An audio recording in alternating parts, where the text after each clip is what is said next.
कभी ऐसा महसूस हुआ है कि जिंदगी एक ऐसी नाव की तरह है जो समुद्र में तो है, लेकिन उसे चलाने वाला बस लहरों के भरोसे बैठा है। कोई मंजिल नहीं, कोई नक्शा नहीं, बस नाव आगे बढ़ रही है। दिन गुजर रहे हैं, हफ्ते बीत रहे हैं, साल बदल रहे हैं और हम बस जी रहे हैं, कहीं पहुंच नहीं रहे हैं। सुबह अलार्म बजता है, हम उठते हैं क्योंकि उठना पड़ता है, ऑफिस जाते हैं क्योंकि बिल भरने पड़ते हैं। ये एक खालीपन है। और इसी खालीपन को रॉबर्ट ग्रीन अपनी किताब the laws of human nature में आधुनिक समय की सबसे बड़ी त्रासदी कहते हैं। कोई बीमारी नहीं, कोई गरीबी नहीं, बल्कि लक्ष्यहीनता, एमलेसनेस। ये एक ऐसी दिमागी धुंध है जिसमें इंसान अपनी पूरी जिंदगी गुजार देता है, ये जाने बिना कि वो असल में कौन था और क्या बन सकता था। तो आज हमारी बातचीत का मकसद इसी धुंध को चीर कर देखना है। हम रॉबर्ट ग्रीन के बताए रास्ते पर चलकर ये समझने की कोशिश करेंगे कि किसी इंसान की सच्ची पुकार या ट्रू कॉलिंग आखिर होती क्या है और सबसे जरूरी, उसे खोजा कैसे जा सकता है। और ये खोज इसलिए भी जरूरी है क्योंकि हम अक्सर दूसरों के दिए हुए नक्शों पर चलने लगते हैं। समाज हमें बताता है कि सफलता का मतलब है पैसा, शोहरत, घर वाले चाहते हैं कि हम एक सुरक्षित नौकरी करें, और हम इन बाहरी लक्ष्यों को इतना अपना बना लेते हैं कि अपनी अंदर की आवाज वो कहीं दब जाती है। और फिर एक दिन जब सब कुछ हासिल हो भी जाता है तो अंदर से एक सवाल उठता है, क्या यही सब कुछ था? बिल्कुल। और ये सिर्फ एक फलसफे वाली बात नहीं है, ये हजारों लाखों लोगों की जीती जागती हकीकत। हाँ बिल्कुल। सोचिए उस इंसान के बारे में जो एक बड़ी आईटी कंपनी में ऊंचे पद पर है, शानदार घर, महंगी गाड़ी, समाज में रुतबा, सब कुछ है। बाहर से देखने वालों के लिए वो एक कामयाब इंसान है। हाँ, मतलब एक आइडियल लाइफ जिसे सब पाना चाहते हैं। बिल्कुल। लेकिन उस इंसान से पूछिए, हर रविवार की शाम उसे एक अजीब सी घबराहट होने लगती है। अगले दिन ऑफिस जाने का ख्याल, जिसे हम मजाक में मंडे ब्लूज कहते हैं, उसके लिए एक सजा जैसा होता है। उसे लगता है कि वो सोने की जंजीरों में कैद है। पैसा है, आराम है, पर सुकून नहीं है।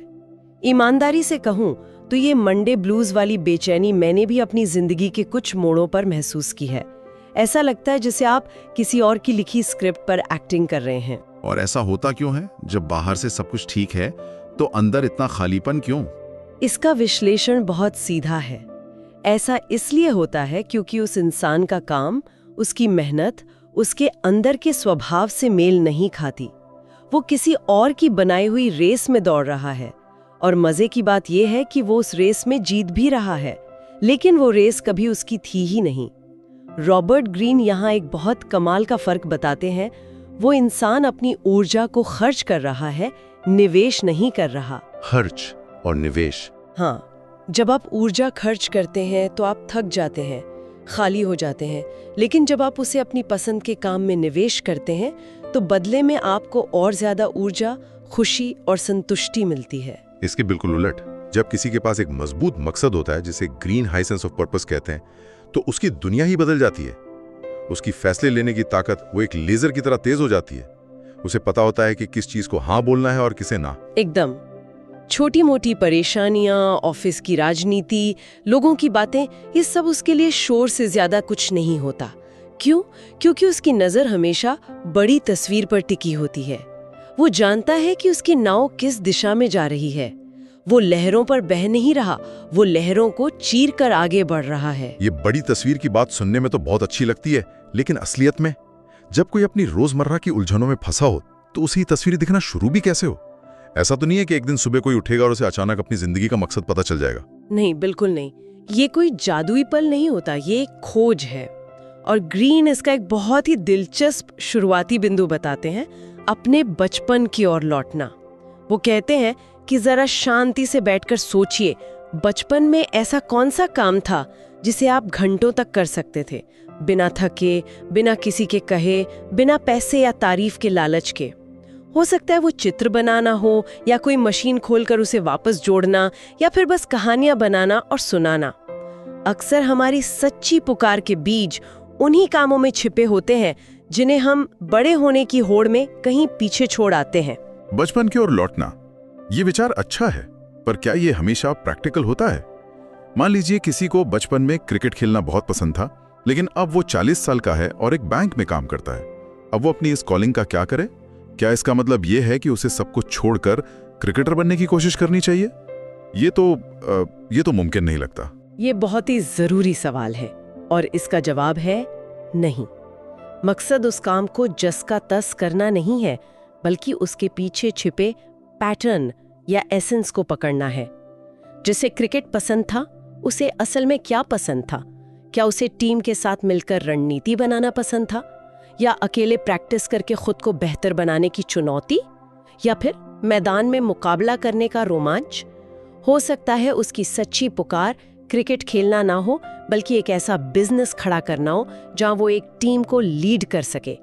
या हो सकता है वो अपनी मौजूदा नौकरी में ही लीडरशिप की भूमिका निभाकर वही संतुष्टि पाले।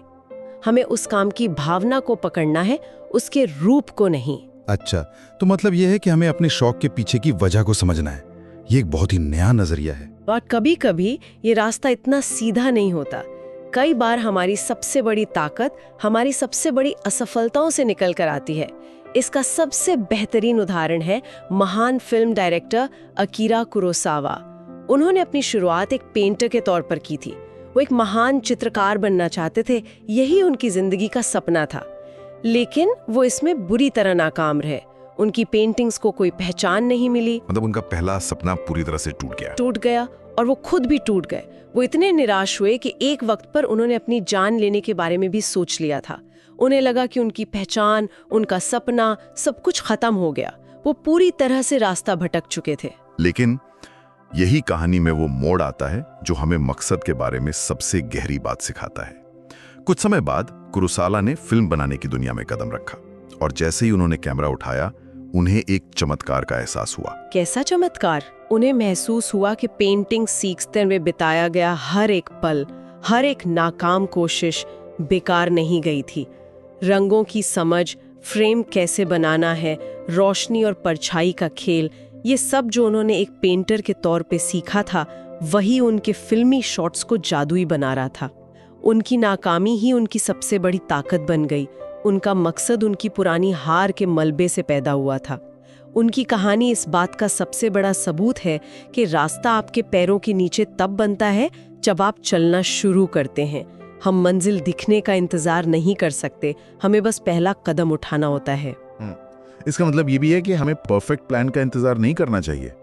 बस जो हुनर और तजर्बा हमारे पास है, उसे लेकर पहला कदम उठाना जरूरी है, भले ही मंजिल साफ ना दिखे। तो मकसद सिर्फ ये तय करना नहीं है कि मुझे क्या बनना है, बल्कि ये भी समझना है कि मेरे पुराने अनुभव मुझे क्या सिखा रहे हैं। हो सकता है कोई आज जिस नौकरी में फंसा हुआ महसूस कर रहा हो, वहां सीखा गया कोई हुनर कल किसी बड़े सपने की नींव बन जाए। बिल्कुल। और एक और जरूरी बात, मकसद कोई पत्थर की लकीर नहीं है। ये समय के साथ बड़ा होता है, विकसित होता है। ये एक बीज की तरह है जो पहले एक छोटा पौधा होता है और फिर एक विशाल पेड़ बन जाता है। इसका सबसे बड़ा उदाहरण महात्मा गांधी के जीवन में मिलता है। वो हमेशा से महात्मा नहीं थे। जब वो जवान थे तो एक आम वकील की तरह थे जो दक्षिण अफ्रीका में अपना करियर जमाना चाहते थे। उनका लक्ष्य उस समय बहुत व्यक्तिगत था, एक सफल वकील बनना, पैसा कमाना, अपनी जगह बनाना। मतलब उनकी शुरुआत भी एक आम इंसान जैसी ही थी। एकदम। लेकिन फिर उनकी जिंदगी में वो घटना घटी जिसने सब कुछ बदल दिया। जब उन्हें ट्रेन से सिर्फ उनके रंग की वजह से धक्का मारकर बाहर निकाल दिया गया। वो अपमान, वो अन्याय, वो सिर्फ उनका निजी अपमान नहीं था।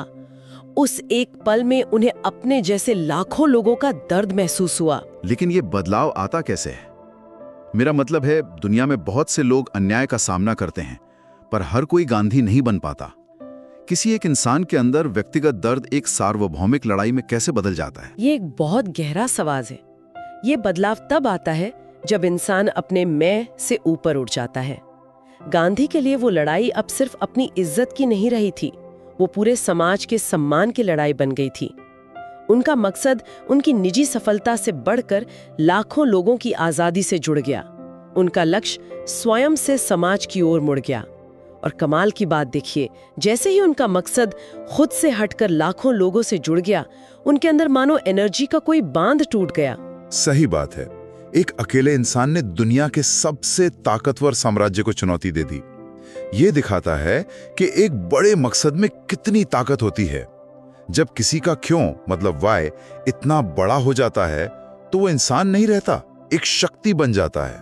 और यही मकसद की असली ताकत है, वो आपको आपकी सीमाओं से कहीं आगे ले जाता है। तो ये सब सुनने में बहुत प्रेरणा देता है।